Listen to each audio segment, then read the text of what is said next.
Well, welcome to the Astral Vortex. This will be an interesting one. It does look a bit weird. I don't mind the whole astral theme behind me because, as in breaking up a little bit, because I am on an iPad tonight due to technical issues with the computer. So, an iPad for this kind of thing is a little bit funny with the background and stuff. But plus, when I'm looking over there, I can't actually see what's going on. So, look, welcome tonight anyway.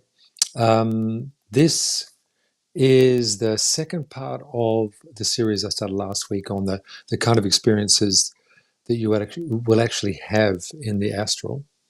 And if anyone's there, when someone jumps in, just let me know if you can hear me okay and see me okay. I know it's a little bit, the image is wandering a little bit with the background, as I said, because I'm on an iPad, so it could be a bit strange. Just have a glass of water to start. So I'm pretty sure this is recording. Looks like I'm disappearing into the background there. And why not indeed?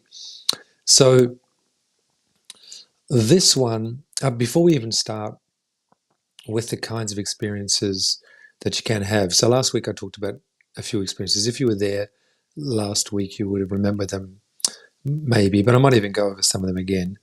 But really it's just the ones that come to mind that you might find interesting, the kind of things that can happen in the astral when you kind of least expect it, if you know what I mean. Like often things happen there that you would not think. And a lot of people, they say to me, is it really scary in the astral?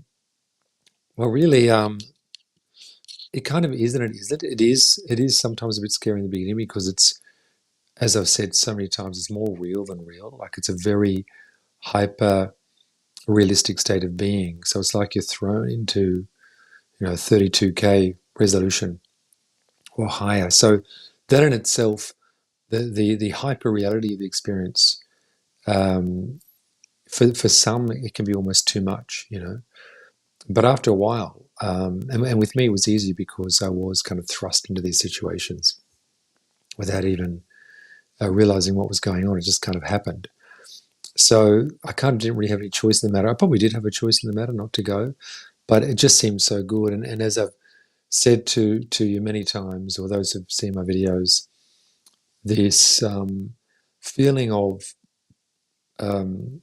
well-being and benevolence, this feeling of kind of ecstasy you take with the astral, it's too huge and too enormous and too beautiful to ignore. So it's worth jumping in, to the deep end and just seeing how things are. So look, I'll get into it. I don't know if anyone's popped on just yet, but I'll jump into it now. So also before we get into the experiences, what is also a lot of people say to me that they sometimes have an astral experience, but they can't quite get it happening again.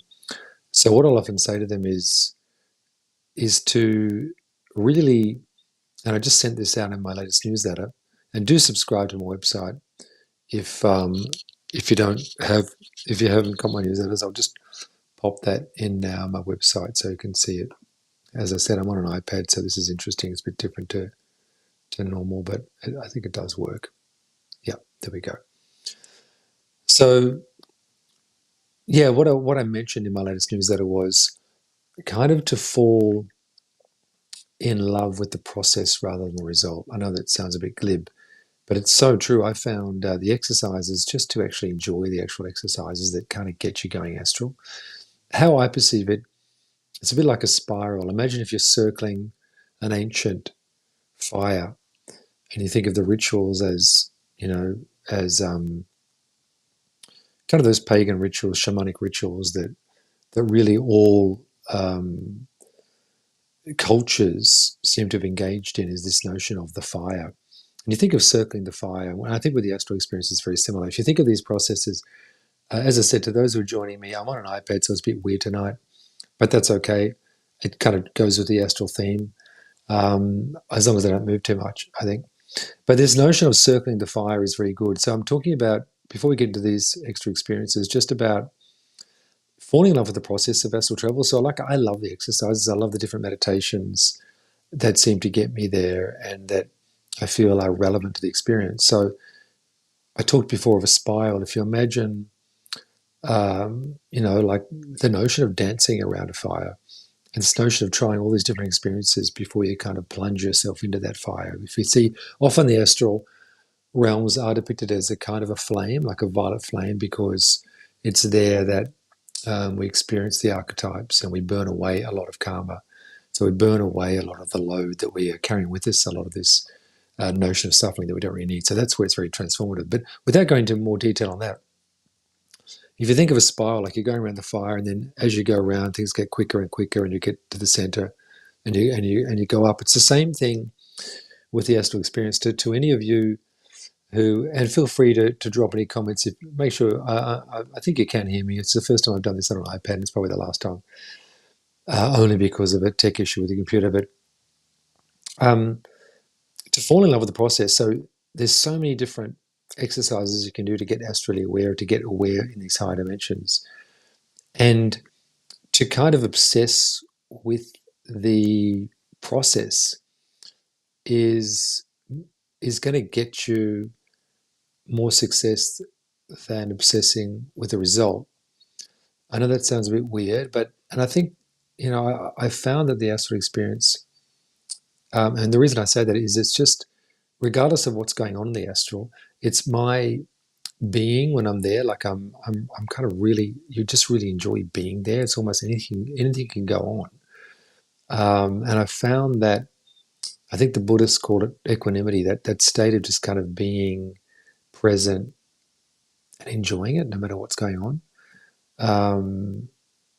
That is a really helpful springboard into the astral as well. Like that attitude when you're doing exercises, astral meditations or exercises or any kind of meditation. I think in anything in life, that attitude of just enjoying the process, being in the moment, I guess, and not getting too hung up on whether it's happening or not. Are you getting out of body? Are you not getting out of body? So that's just a piece of advice that I've recently put into my my recent my recent newsletter that I just sent out. So do subscribe to my website, and I send things out from time to time about workshops and things like this. GregDorwellAstral.com. So yeah, the different kinds of experiences you have. So a couple of things I written down because I didn't want to forget. One of them I found is, and this is also a very shamanic thing as well, is that I talked last week, I believe, about these past lives. I think I talked about that last week. Let me know if I didn't. If you're there now and you're listening to this, and you didn't tune in, I can quickly recap that. Just send a message saying you don't know what I'm talking about with the past lives. But one other really interesting experience, and it seems not just me, many astral travelers have, and once again you think of pagan or shamanic cultures, is this notion of death. So this exploration of death, and it wasn't something I consciously did. Like I'm literally out of body, and I heard my own voice say, "I want to see my own death." So I'm in a void. Often you're taken into a void in the astral, which I've talked about before, and it's almost like there's a blackboard behind me trying to follow me. Anyway, I heard my own voice once again, what I call my higher self, come through my crown, and it sounded like through a resonator. And he said, because it was my own voice, "I want to see my death." And the next thing, I'm not sure if I mentioned this last week, but the next thing, I'm on the floor, I'm on this carpet, I'm trying to pull myself up onto a bed. There's like this bedspread that's, I don't recognize the bedspread. It was a pink bedspread. I've never had a pink bedspread. I never would have a pink bedspread. It was the feeling that it was like a motel room or something like that. I recognized the room. There was this window in front of me. And anyway, I'm trying to pull myself up onto this bed, and I notice that I can't. I'm losing energy. And what I realize is that I'm actually drowning in my own blood. And once again, it's hyper realistic. I'm in the astral. Things are very hyper realistic when you're there. You know that your body is asleep in the physical. Very different to a dream state. You're hyper aware, hyper conscious, and generally, after a while, this level of fear subsides pretty quickly. So I kind of knew, okay, I'm dying, but I'm being shown this, like I'm experiencing this, but I know that I'm okay in the physical. So I just allow myself to drown. I know it sounds pretty macabre, but I allow myself to drown. I allow myself to get go, I let go, and my heart is going crazy. You know, my astral heart. Um, I'm in this physical body um, because often in the astral, you know, you can be in other bodies if you're in a past life or a future life or a concurrent life or whatever. And I just allow myself to drown in my own blood. It takes a while, but it's kind of not that bad. As funny as that sounds, through the lens of the astral experience, you kind of just let things be. So I really experienced death in human form. It was kind of protracted, but as I said, my heart was going crazy. But then when I actually came to, and once again, when you have this feeling of surrender in the astral, there's often this feeling of ecstasy when you let go, when you surrender to the experience. You don't need to fight it. So it is teaching us stuff in the astral, which I would have harped on before about that notion of surrender. But as I came to and back into my physical body in my bed, my heart wasn't going crazy. My heart wasn't palpitating. So a lot of people say, you shouldn't go astral because it's too hard on the heart. It's the heart chakra that is activated. Your heart is absolutely fine. The physical heart is fine. So I came to, and I felt absolutely fine. I felt ecstatic. And I remember thinking, well, that's weird. Moments ago, I was freaking out, quasi freaking out, because a part of me knew it was astral. So look, it is very difficult to explain in mortal terms because you're in a hyper realistic state, yet you know your 3D body is safe. And that's that cord they often talk about. Really, that cord, you can see it if you want in the astral, but really it's a non-physical thing. It's an energetic connection you have to your physical body. It can never be taken from you. No one can sever that. No one can body snatch. And these are often these fear narratives they brought into the astral experience. So you don't have to have any fear of that. It was really cool. And I think that what I embodied in that was that you kind of lose the fear of death in the astral. And so many astral travelers talk about that, is that notion that you do lose the fear of death. And for me, it was these very real scenes. And these, I mean, you do have the feelings that you exist beyond the body as well, but to experience my own death, and then I researched later about a lot of these cultures, indigenous cultures. They do that, like they'll dig a grave, they'll jump in, they'll stay there overnight, or they'll stay in a darkened cave and not come out for a few days, or these rituals that other cultures have that are more in touch with themselves and the process of life and death and the earth. These rituals kind of are parallels to that kind of experience. So the astral experience in many ways is like, could be perceived as a modern day pagan initiation ritual in many ways. So yeah, anyway, so it was really cool. So that's a full-on experience that a lot of people kind of freak out when I talk about it, but it was really cool to know that, you exist beyond the body, to know, I mean, look, if I'm in that room, if I ever am in that, if I walk in on that particular room and see that pink bedspread, I'm going to run the other way just for the hell of it. We all have free will. So that was a curious one. That was early on as well. And that was also when I was getting to know my higher self through that voice that comes through. It's funny, on an iPad, I kind of got to look toward the camera, which is on the edge here, so I can't. It's weird. So if my eyes wander, it's because the iPad is a weird creature for such a thing. Another experience I've had in the astral, and many people do, is it's a funny one, but it's actually, I had it early on. So what I call a real-time astral is when you're like a ghost in 3D. So they'd call that, the purists would call that 4D. When you're in a reality that seems like this, but you're a ghost, okay? So that's the closest frequency or dimension to the 3D. So that's known as 4D. So you're kind of beyond space and time, but you're in this space and time, if you get what I mean. So you move around like a ghost. And that's pretty cool to do.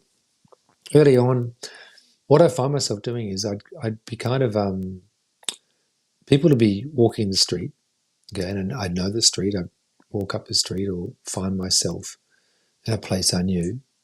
So these were physical beings, and you know that they're physical beings and they can't see me. And I would see how much I could influence these people. So what I'd do is, when they'd walk along, I would jump into their bodies. So I'd kind of, I'd stand in their way, if you like. I'd even walk along with them a little bit, so I'd kind of link in with their body a bit. I know it sounds a little bit sinister, but it's not. This is just something I want to see what I could do. Now, what would happen is I would immediately tune into the emotional state of that human being. So it was fascinating to do. So I would immediately know their story, I'd know their history, their memories, particularly their emotional state. So it would be kind of downloaded to me how they were feeling. And here's what's bizarre, and it's often not talked about. And as I said, this sounds a little bit weird, right? And in the beginning, I was just getting out of body. I didn't know it to be a spiritual phenomenon. I was just, in my 30s, probably at the time, a bit of an angry young man getting out. Um, this was before I realized there were kind of, in the best sense, repercussions to doing this. And I'll get into that. But anyway, so I would inhabit someone's body and just feel their emotional world. And then I found that I could influence them by sending a charge into them. So I could send a charge of shock or whatever. I know it sounds weird. As I'm saying, let's not judge here. I just wanted to see if I could, like almost a boo, like a ghost says boo. So essentially I was ghosting people, and to see that I could do that. As I said, it was early on in my career. I was getting out. I was pretty kind of in awe of this experience, that what was going on. And I could see that people could be influenced. I think I mentioned this in an earlier podcast, but anyway, after a while of doing this kind of stuff, it wasn't necessarily negative. I just thought, if I can, by sort of almost like a charge through my body into theirs, I could sense a hesitation, or I could sense them registering that I was there.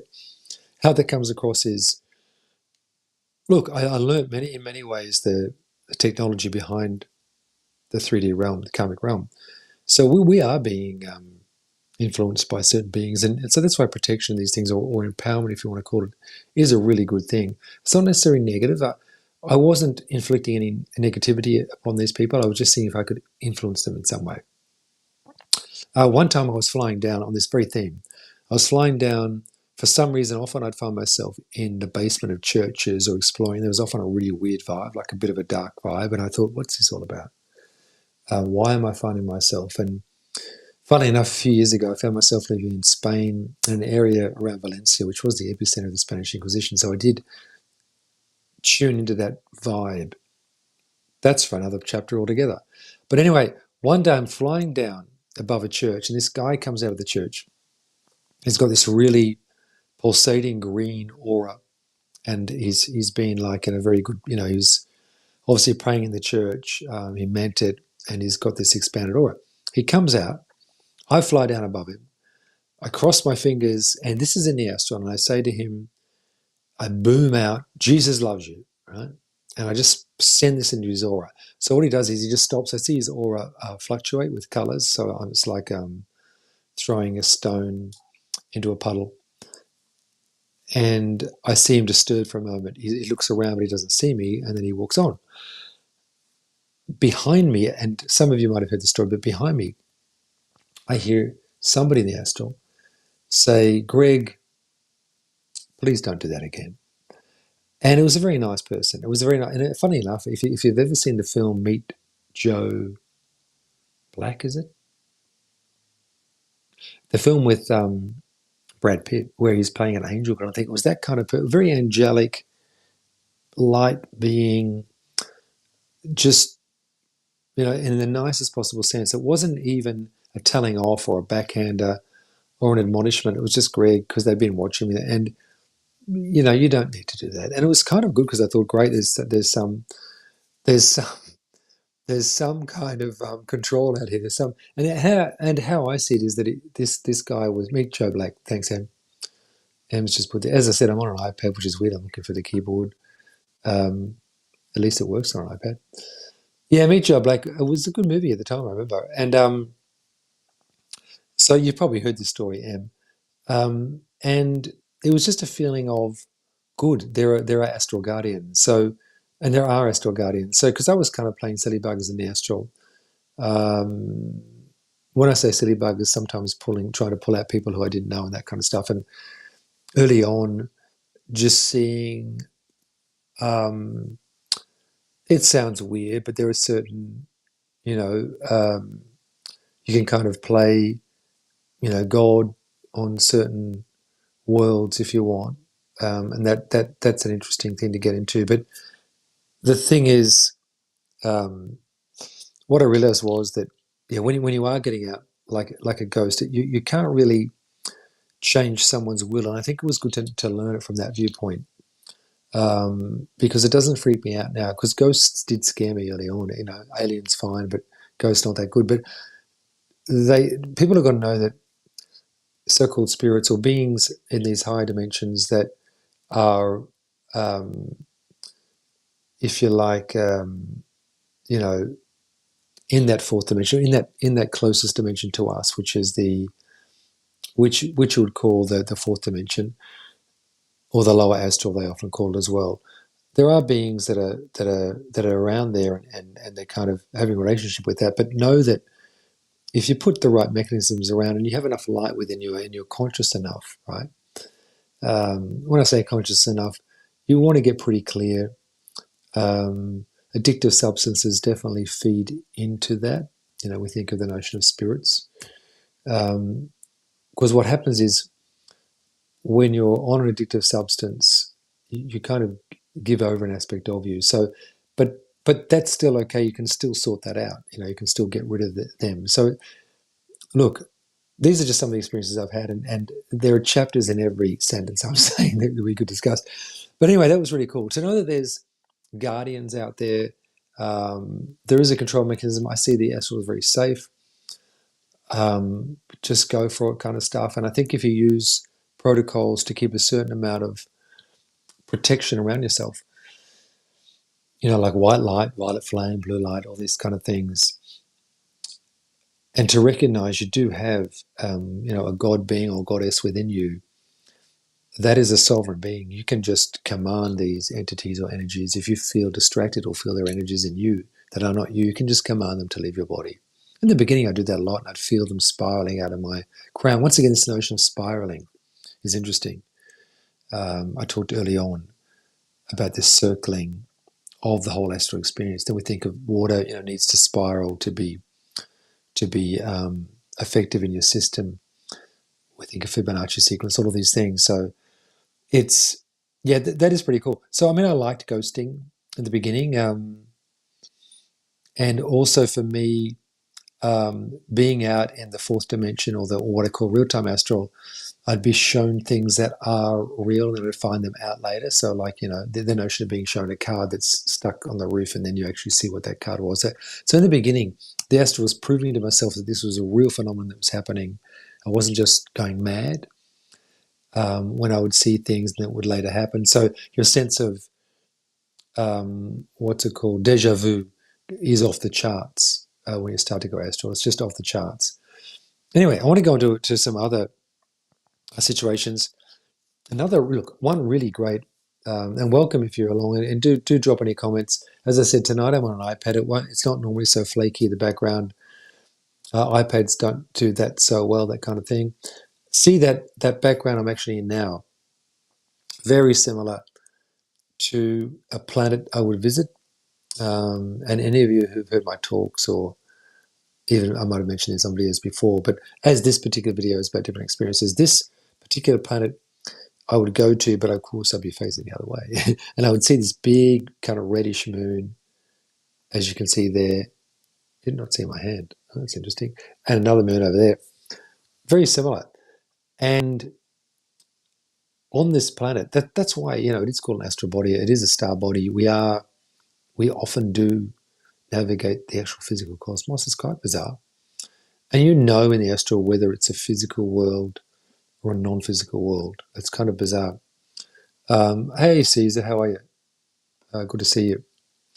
Thanks for watching, Caesar. So on this world, it was a lonely planet. What I mean is I was the only person there, like that background suggests. And that's where I was moved to meditate for the first time. So, and when I meditated there, I mentioned this before, I had this real phenomenal feeling of parts of my soul coming together. This feeling that every decision I made was the right decision, regardless of the outcome at the time. So it was kind of like a letting myself off the hook. When I speak it in mortal terms, like when I'm talking to you now, in words, it doesn't carry the same weight. But to let yourself off the hook, I mean, if we think of, the spiritual ramifications of, I think, this lifetime, living a human lifetime, I think is all about self-love and self-acceptance. But in this particular experience, when I meditated in the astral, just closed my eyes, I felt everything coming together. The in shamanistic circles, they call it soul retrieval. And oh, hi, Margos. Yeah, how are you? Good to see you. So soul retrieval is like these aspects of yourself that have been caught in the past through major traumatic events, even just very strong emotional events like strong resentments or angers, whatever. So we often leave a part of ourselves back then kind of waving to us. It's like a little event horizon in our own little world, if you like. So I felt phenomenal self-forgiveness on this planet, just for little things. And I didn't even know that I was taking myself to task. To be honest, I was just living a human life, but it was a feeling that everything was absolutely perfect. This knowledge that it is perfect, everything that's going on is perfect, you are perfect, because it's a perfect cosmos. It's an all-loving, exceptionally perfect cosmos. In mortal human terms, that just, people go, what about Hitler? What about this? What about some lady here? What about that? Well, that wasn't perfect. It's beyond that. I guess it ties into the notion of the cosmic joke, is that really, and I've seen this from people who've died, people who I've known, who have suffered greatly in their lives, who have passed over, and then I've connected with them in the astral. It's all gone. The memory of their suffering stays with their loved ones, and that often pulls them back into a karmic vibration. So that's why many indigenous cultures don't look at the photos of those who have passed. They don't wish to bring it back. So what I'll often, even though I wouldn't call myself a psychic in that sense, but what I'll often tell people, if I have connected with someone who has passed for them, is that they've dumped it. They're giggling, and all of their adversaries in life, they're just giving a hug and they're saying, well, that was a fun game, wasn't it? They're walking off, and it's not a belittling of the suffering at all. On the planet, for us in these karmic realms, it appears very real, but of course it's not real. So you have this tremendous sense of the opposite of separation when you're in the astral. And when I meditate on that planet, so these are the kind of things can happen, and they're beyond cleverness, they're beyond intellectualization, they're immediate embodiment. So the astral is the realm of immediate manifestation. And what that means is, because our body is a manifest thing, your body in these higher dimensions is manifest, as in you have enough of your consciousness there to make it manifest. These higher realms, it seems easier to embody these truths, if you like, immediately. They're immediate. Whereas in the physical realms, we kind of have to talk ourselves into it. Like you study something, you read something, someone tells you something, you go, okay, I'll think about that. No, yeah, that's not bad. And we're kind of half-hearted in all of this. So this sense, I guess I'm getting to, is the sense of self-acceptance, the sense that we are multidimensional, all-loving, perfect beings. And it sounds so cliche. It sounds so new age. It sounds so glib when I say just like that. But you feel it there. And that's massively transformational. So that's why I've got that little background thing happening there, which is something cool. Okay, here's some other bizarre, on that theme a little bit. Well, not on that theme, actually. On the jumping into people's bodies themes, I've been also onto replica worlds. So once again, you're astral, you feel the leaving of the body, you feel the vibration, bang, I'm there. I remember once I was standing on the street and I thought, well, this is interesting. It looks just like London or England, very, very Londony, but I got a feeling it ain't. And I go into this shop, and it's a classic English kind of shop. They've got these sweets in there, little cakes, things like this. And I go in there, and there's a woman in there, and I say, excuse me to the woman. And you're polite, you really do treat people as though they are, they are people. And she could see me. So this was not fourth dimensional. This is another realm, another dimension, or what I would call probably a parallel Earth. She saw me as I see her, as a normal person. I said to her, excuse me, madam, they were speaking English. I said, and that's not always the case. You can understand it in your native tongue, but often being speaking a different. And they were also speaking through the mouth verbally, which is unusual. So I was in this parallel kind of work, and I said, "Excuse me, madam, where are we?" And she said, "We're in England." Oh no, that's right. She said, "We're in London." I said, "Okay, London. Okay, as in England, huh?" She said, "No, England's in London." And I'm going, "Pardon?" She said, "What are you talking about? England is a city in London." I'm going, "That doesn't make sense." So this was like a parallel. And I went back out in the street and walked around. There were newspapers. What I find happens in these parallel worlds when I'm looking at the dates of the newspapers, I did see like a. It was weird. This anyway. I'll get into that. But often things start to move around and go hazy, like I am there. So when I'm trying to read newspapers, you try to read something, and I think, why can't I interact with what I can see? When I look at the street signs too, they were weird, like almost Welsh words, very long words. But other than that, you could talk to people, and I noticed that it seemed that the words were coming out of their mouth. Um, that's what I mean. It felt like a verbal kind of place, and it was everything was normal. The traffic, like modern day London, except this woman was convinced that England was in London. So it was like a parallel world where things probably didn't make sense quite to us, or otherwise it felt absolutely fine. I probably could have looked myself up there. I'm not sure. Um, and you have dozens of these experiences. Another one, I was back. I haven't talked about this one for a long time, but I was it felt like New York, and I've been to New York. Um, I had been to New York before this first experience, yeah, years before. But there was something about it. It just felt older, like it was old New York, and very real people. And I saw a newspaper, and I saw it said 1969, and I'm looking at it going, holy shit. So, and I didn't talk to people here. I didn't feel they could necessarily see me here. I felt I was a presence and I was observing these people. I think that notion of going back in time, okay, my perception of time travel is this. You can influence, but it's more subtle. So you'll be influencing from kind of like the fourth dimension of that particular realm if you're going back and forward in time.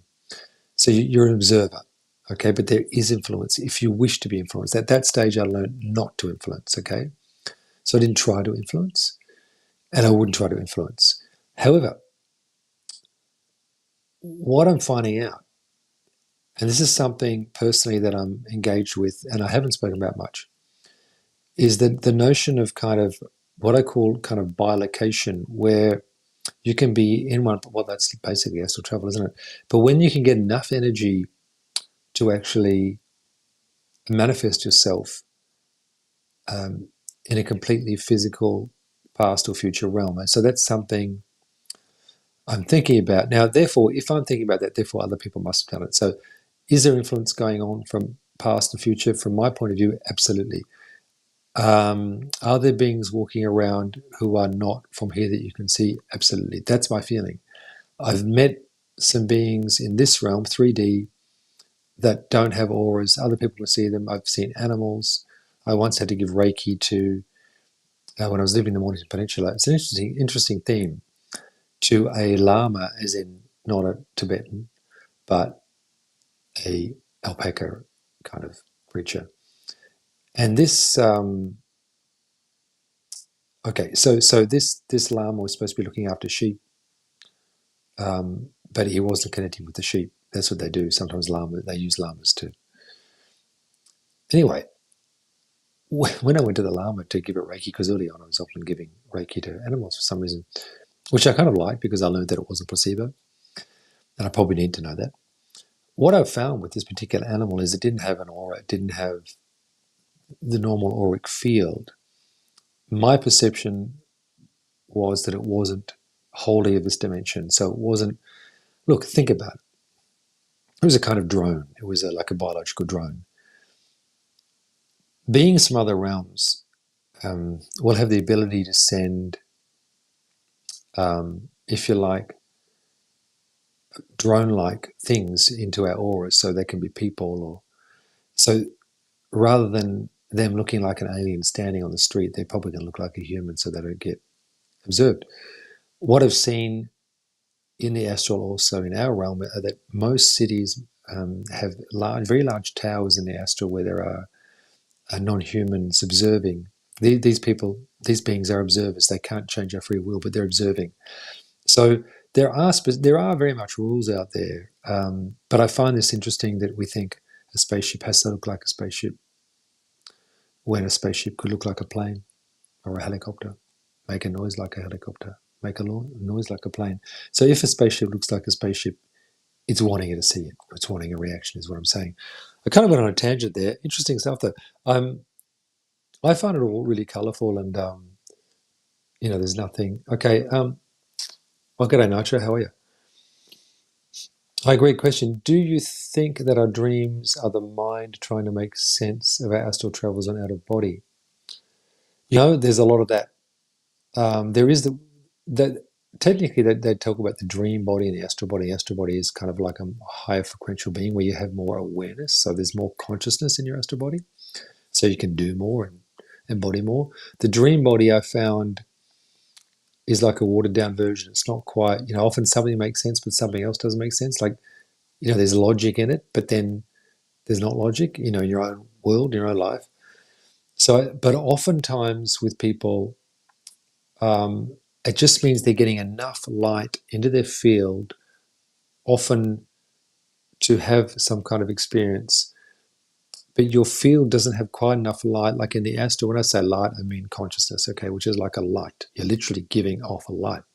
So in the dreamscape, you don't quite have as much light as the astral state. So that's why things are a bit unhinged. But often it is your dream body's version of these higher experiences that is being filtered through. So it's almost more, what's the word? Archetypal, or it often just makes sense to you. But often, look, I've got some good dream dictionaries and encyclopedias that I've found that the archetypes do find their way through the dream. So often dreams are a thing and they are giving a message. Now I don't really write them down so much. I have a lot of very, very bizarre and very real dreams, and your subconscious is working on that. But what is not our subconscious is our superconscious, the subconscious is all linked. So I think they are linked. Exactly how, science says that your dreams are just your, subconscious mind kind of processing stuff. There's a bit of that. But for instance, if you've been, I once did a 30-day yoga challenge when for 30 days I went to a physical yoga studio. I liked doing the yoga for 30 days. It made me feel good. My tennis was outstanding during that time.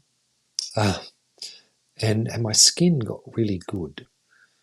But what I found was, because I'm in a room with a lot of people every day, I found that my dreams got a bit too busy. So often, if I'm like in a social environment, what's happening is not negative at all, but you're rubbing karmic shoulders with people, whether you like it or not.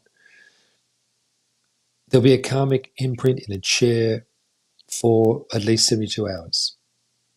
You sit in that chair, you will take on. Now, when I say karma, I mean memory. You'll take the memory of that person who's been there before, as in the memory load that they have with them.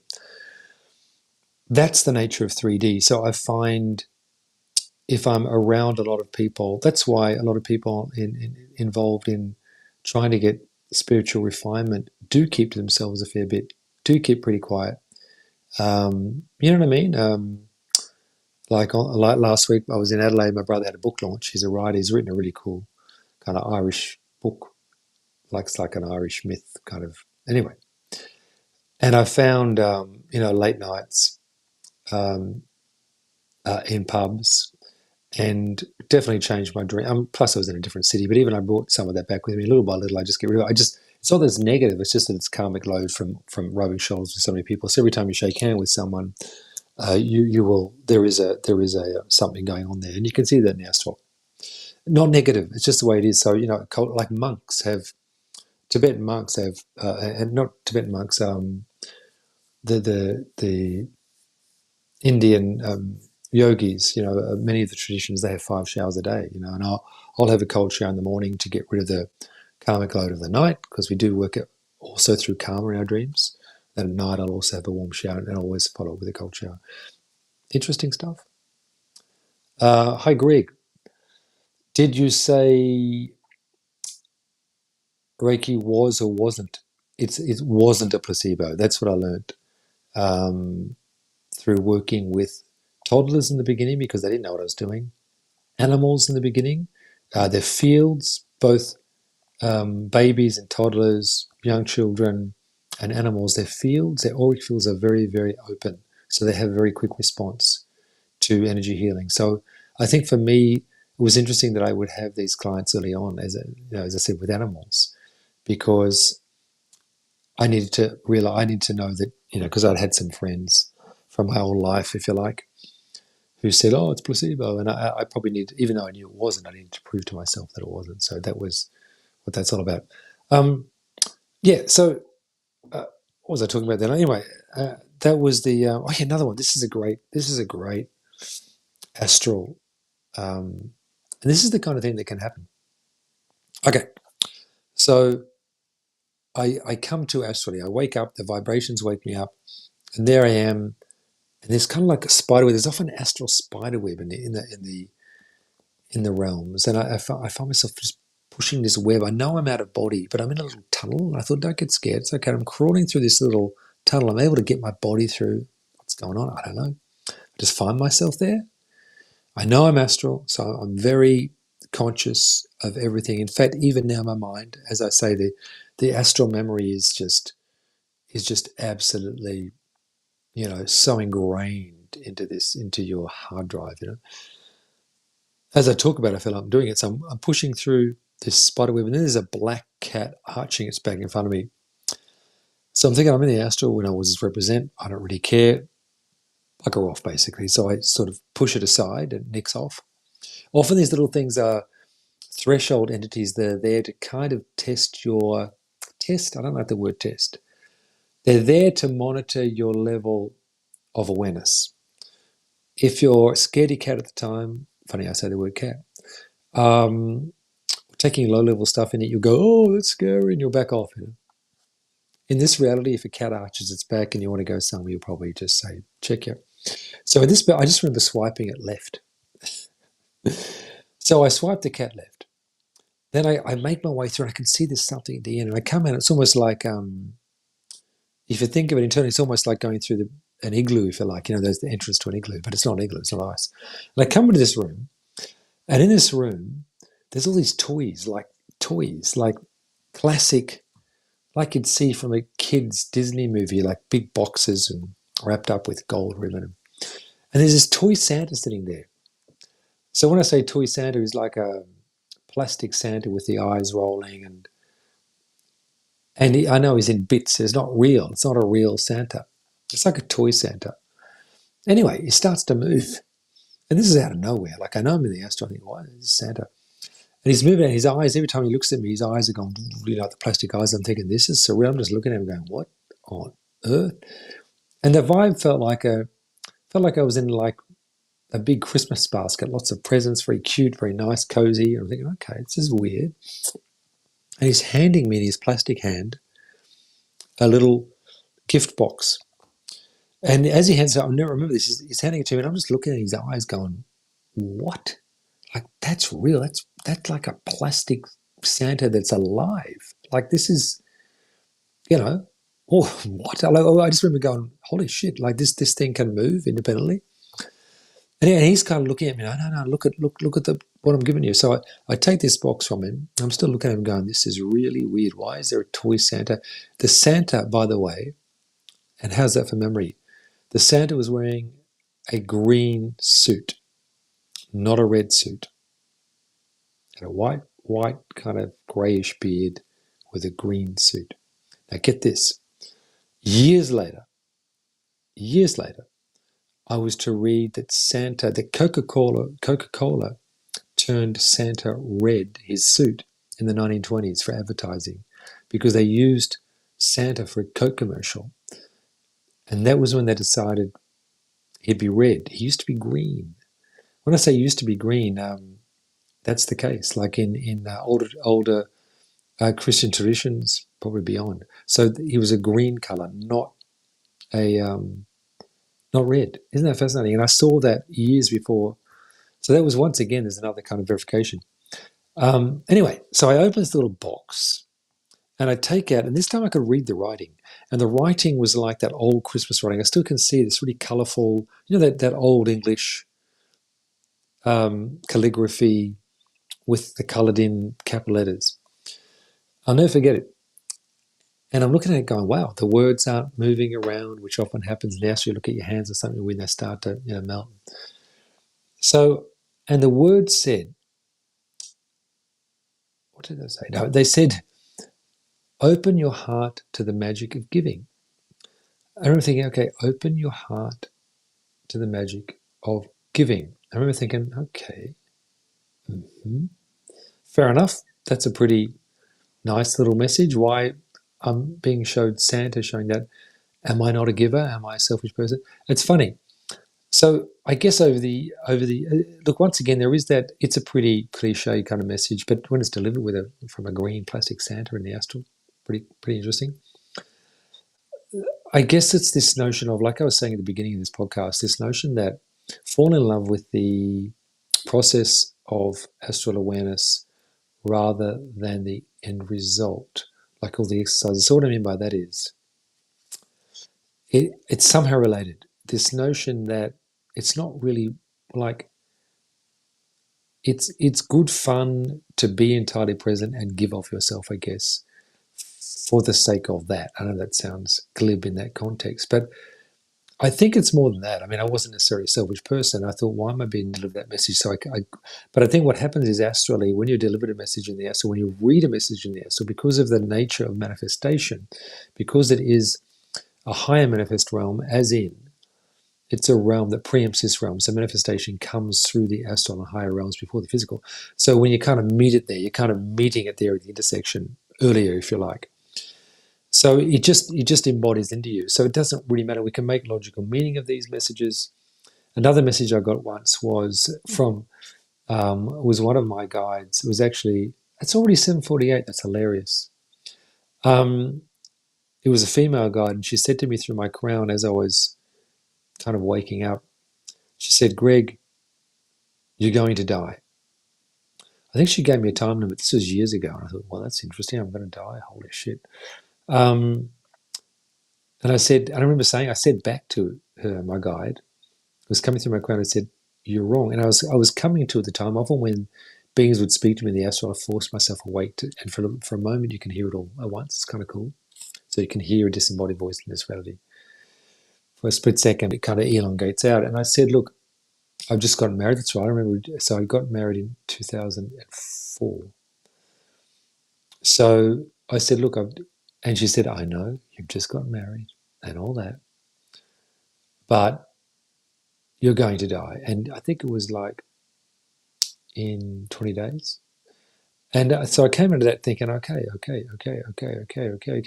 So if someone says you can die in 20 days from the astral, you're gonna, and especially if it's a guide, because I recognize her voice. It's a female guide I've met many times. Very loving voice.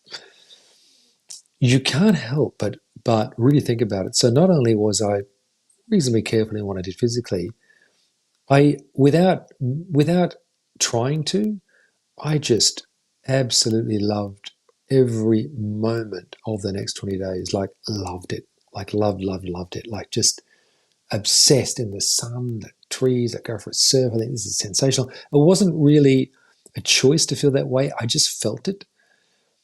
So once again, there's the embodiment. I didn't die in those within the 20 days, but maybe it was a form of ego death. Who knows? It doesn't matter. She said I was going to die. I reacted the way I did. Maybe it changed slightly the course of my actions. Oh, I don't know. But all I know is I've never felt so alive in those 20 days. So it is what it is. I don't like that expression, is what it is, because everyone says it. But in this particular case, it was what it was. I just felt really good. And really, to be honest, I probably haven't felt. I guess what I learned from that was you can be living in a shitstorm, and I think everyone is going to know this, but you can feel really good. Like I, you know what I mean? You really can. I um, remember once it was my ex. I was living in Vienna before I had all these experiences. Before I met my wife, and I had a big fight with my ex. Now this is you're like this. The fight. I'll tell you. That was quite a personal one. I dreamt that I was in a relationship that was very loving. I just remember this dream. I was at this party with this girl, and it just felt nice. I remember I woke up and I said to my girlfriend at the time, it was very fighty, very very dramatic, very intense. She was Italian. I needed to have a bit of fight. I think I need to express that. And I just said to her, look, I had this dream that I was with someone, and it just it was just very different and very not fighty. And she said, get out. Well, it was funny, but so there you go. That dream. I'm not sure why I'm telling you this. It's going somewhere. That's right. So I went along to work. I was doing this music job, and I didn't know what she said. Get out. I got it, and she literally. It was very European film thing. She was throwing the things out the window from the third level onto a crowded Viennese street, and I'm picking up things, putting them in a bag. It was hilarious. She was Italian. Probably deserved it. So I ended up going to work. I had this big bag, and a friend of mine there said, Greg, why the big bag? And I said, I'm not sure where I'm staying tonight. Anyway, ended up going home with a mate who was Australian, and I ended up staying there for a while. So, but I remember sitting there with that bag. I remember walking out that room. A lot of, I was going to say bloodshed, wasn't bloodshed. A lot of tears would have followed that walking out, and a lot of doubt. Um, but I remember the moment when I walked out and it seemed like a shitstorm. I remember this feeling, this incredible peace. And you probably felt this in your life before, where you just felt this knowingness that that is just perfect. So I was going into chaos. I didn't know what, but I remember just feeling this absolute bliss come through me. And funny enough, in the astral and in the dream state, when you allow things to happen that appear to be negative, you feel that bliss. It's almost like a burning of karma. So it was like a leap of faith, if you want, but it was a feeling of, oh, wow, this is exactly how it should be. And then the drama came upon me. Um, so that, I'm not sure how I got to that point, but that feeling of just embodying that that energy or that message you get. So that's right. When I was told I was going to die, yeah, I really did feel for a long time. For those 20 days, I felt that heightened state that normally you could probably only maintain after having 6 coffees in the next sort of 5 minutes after 6. But I had that for the entire 20 days, which is pretty cool. So I was just sort of living. Oh, there's a little dog going mental out there. I was just living on this kind of elevated platform for those days after being told I was going to die. So that's interesting. Another one I want to share with you. Oh yeah, any other? Let me know if there's any questions. But was a totally unusual one. Was a technical thing. Now, when I say technical thing, I've had a lot of alien experiences in the astral, and that depends on the nature of who you are and the vibration you give off. And what I found is that it often goes in bloodlines. Um, my father, who was a Catholic priest, sent out from Ireland, and he left the priesthood. Didn't want to be a priest. He told me one day, and he was a very stoic Irish chap. He told me that his father, back in Ireland, once told him that he was walking in a meadow in Ireland, and these are very stoic people, okay, and there was a flying saucer hovering above him, and it scared the hell out of him.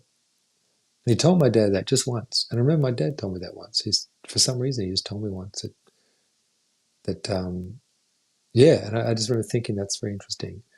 Plus, when I used to go out often to certain spaceships, my sister used to hear the same frequency living in another country. It's like a jet-like screech that you hear in the astral, and that's a certain frequency giving off. And I go there, and you go to certain ships, which I would have talked about before. But so what I found is that the whole alien thing is very interesting. I wasn't preoccupied with the alien theme before I started seeing him and seeing myself as an alien in a past life, which I would have talked about before. Anyway, this particular one was really cool. I'm in a dream state. I've talked about going out of dream. Okay, here is MF MM51F1DX41. Are you a child of Elon Musk? No, yeah. Really love hearing the stories. It's so mind blowing to those who haven't managed. Yeah, I agree. It is, isn't it? It's like it is really cool talking about this in this because you're only on here because you want to hear this. I mean, this just wouldn't be spoken about in the mainstream, would it? So I think it is good to talk about this stuff because it kind of gets your astral body kind of revved up a little bit because your astral body starts to remember these things. So I find just talking about this stuff really helps. I'll get a Phil. As I said, I'm on the iPad, Phil. That's why things look a bit weird. But just for today, Phil, we often do things together. But before I get sidetracked, okay, so I'm in this dream, and often I've said you can go astral from a dream. In this dream, I'm on normal Earth, and there's this beautiful bridge in front of me crossing a stream. So the dream is once again kind of ultra archetypal in many ways.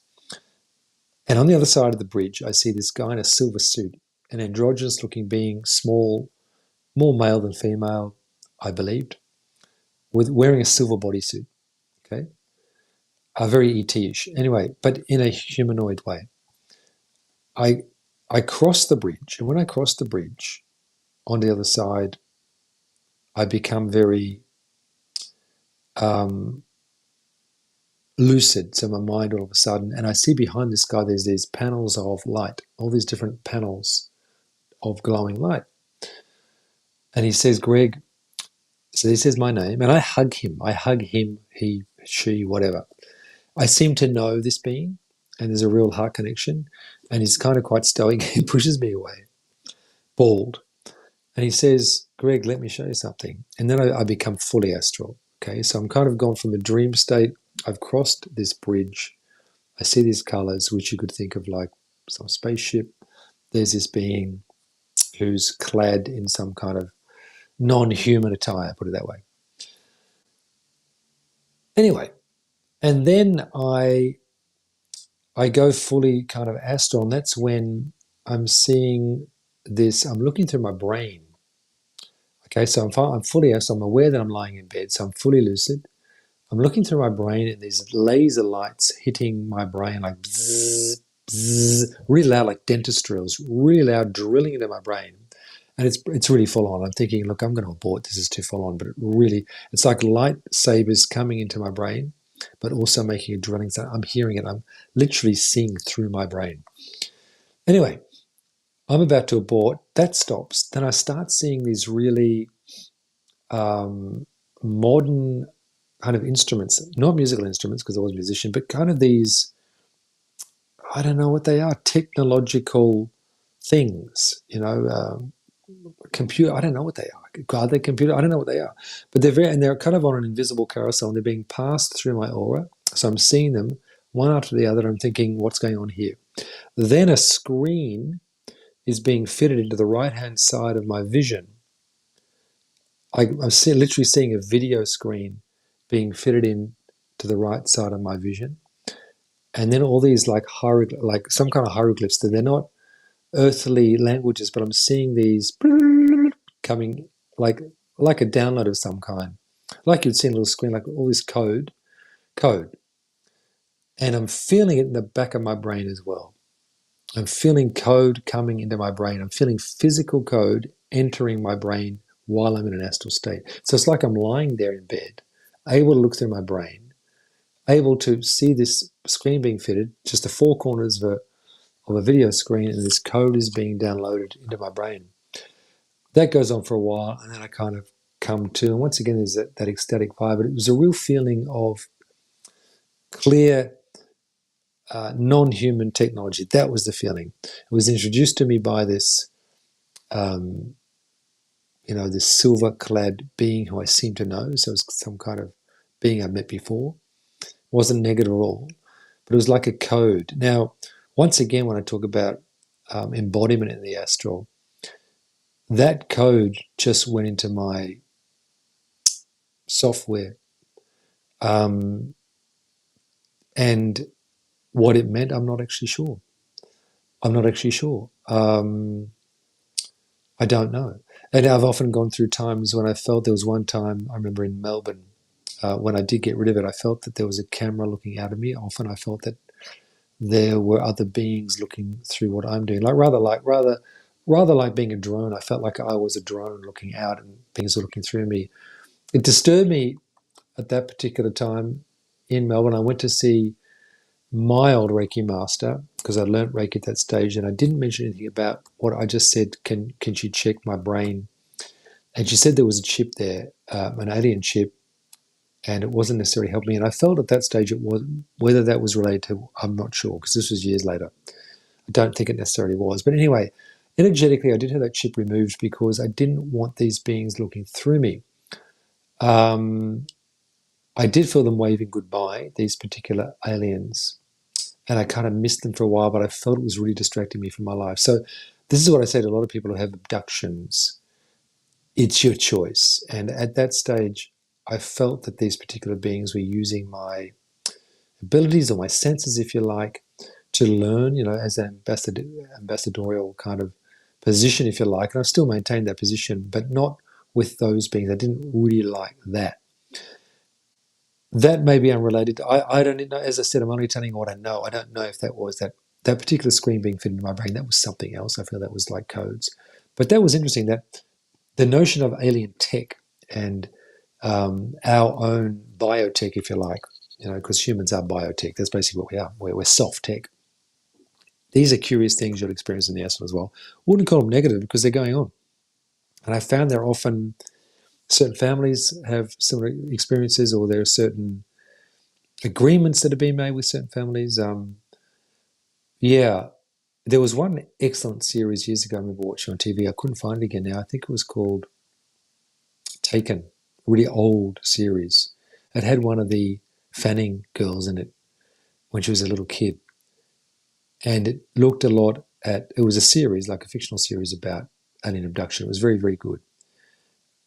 If you can get what I saw years ago, if you can find that, it was called Taken, yeah. But not to get the heebie-jeebies on subject. It's just interesting, this kind of stuff. Let's say any more questions, because I'm going to go real soon. One thing before I go, only because this iPad is running down pretty quick as well, but I've got things to do. And also, I just want to share, it's a bit sketchy on the iPad, but I do want to share that I do have this coming up on Sunday. I've got a few people in for it. It's going to be good. It's a live stream Astral workshop, 1 to 5. If you're not in Australia, it will show you when you book for it. It will show you anyway what time it is at your end. But that's kind of good because, as I mentioned in my newsletter as well, you don't have people snoring around you, which is quite handy. So you can kind of do it in the silence. You can turn off your microphone when you're doing meditation so you don't disturb anyone. So I found these online things are kind of nice and quiet and still effective because there's still that astral thing going over. So if you really want to get into this, I find it's all about doing some meditations, certain techniques we learn, and you'll even have some downtime as well during it where I just guide you through certain protocols to go astral. So a really good way just to immerse yourself, as I said at the very outset of this podcast, is to immerse yourself in the process rather than get obsessed with the outcome. And that, that's what excites me about the astral. I don't necessarily want to know what's going to happen to me astrally. Who knows when the next adventure's coming? The astral knows better than I know, So I don't need to control that. And as humans, we're taught to control. So to fall in love with these exercises, and so in this workshop, I'll guide you into them. And also, same with the physical workshops, you get the online Astral workshop at half price if you do any of my workshops. The online course half price. So anyway, I just wanted to mention that. So check out my website. Lovely to have you all there. And Nitro's got a comment there. Just seeing here.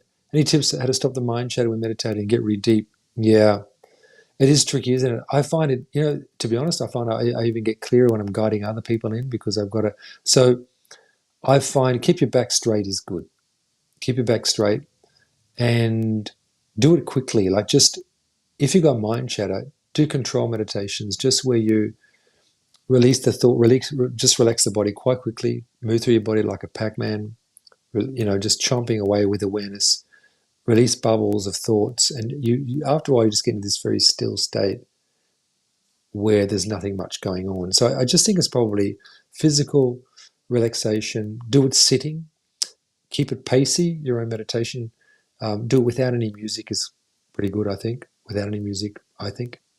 And then release anything on your mind. Get used to this technique of releasing bubbles. Anything that's occupying your mind, just release it out of your head. Okay. Just by acknowledging the scene of that and just releasing it. So uh,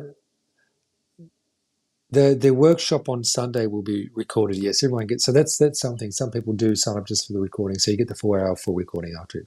Yeah.